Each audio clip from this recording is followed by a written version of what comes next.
All right, I'm starting with the basics in ceramics, and this is how to make a slab.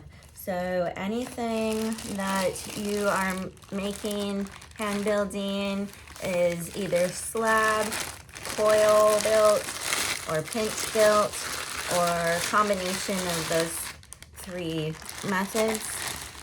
So how do you make a slab? First thing, take your block of clay completely out of the bag. And there's a couple ways you can do this. I have this, it's kind of like a giant cheese slicer. I have this piece, or you could use a wire tool or something of that nature.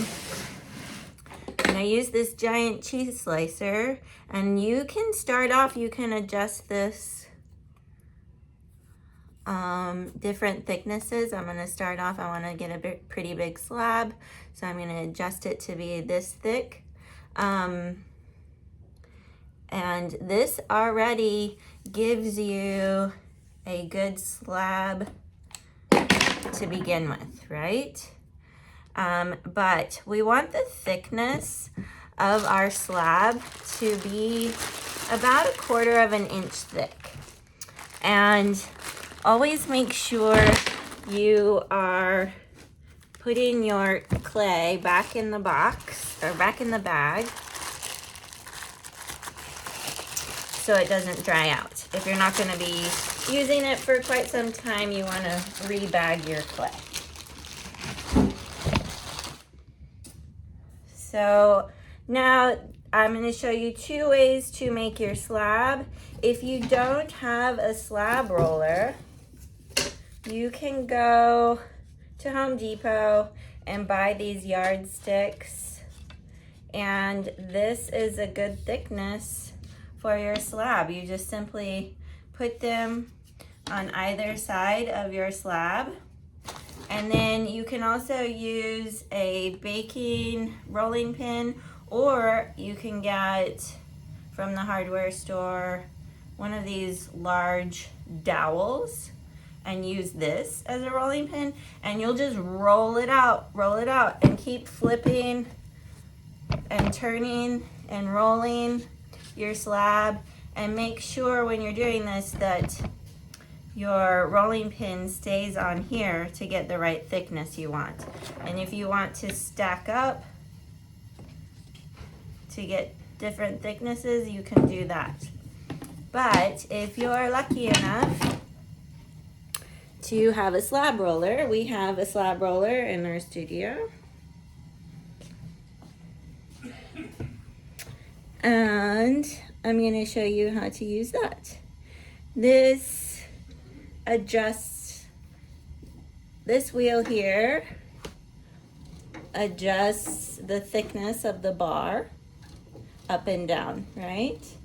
And then this wheel turns it so you can put your slab through. You want to put it in between the pieces of canvas, and you want to make sure, this is important, that your thickness, I do it for beginners, I like to do it a little bit thicker than 1/4 inch. So I put on here a little piece of tape for them so that way they can line it up just right to get the thickness correct. Because you want to make sure it's not too thin. Also, if you're adding texture, you want to make sure that it's not gonna get too thin in those textured spots. So we do start with a little bit of a thicker slab, and if you're doing more advanced things, you can go thinner. Now you're going to just tug on the canvas gently to start feeding it through, right? And this is going to give me a nice big slab. And I'm going to take it and I'm going to flip it so it's going the opposite direction. And I'm going to roll it back through. Gently tug, roll it back through.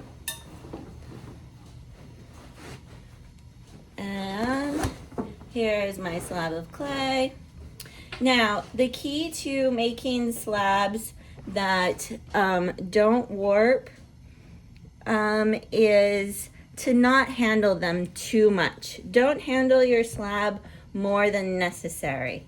You don't want to manipulate it and the clay, because clay has something that's called memory.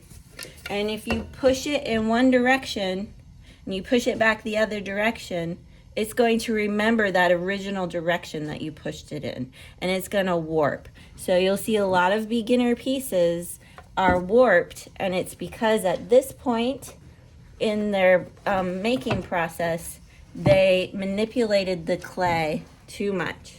So I'm going to just transfer it to a board, directly transfer it to a board. And then from here, I can go and make a multiple of slab projects.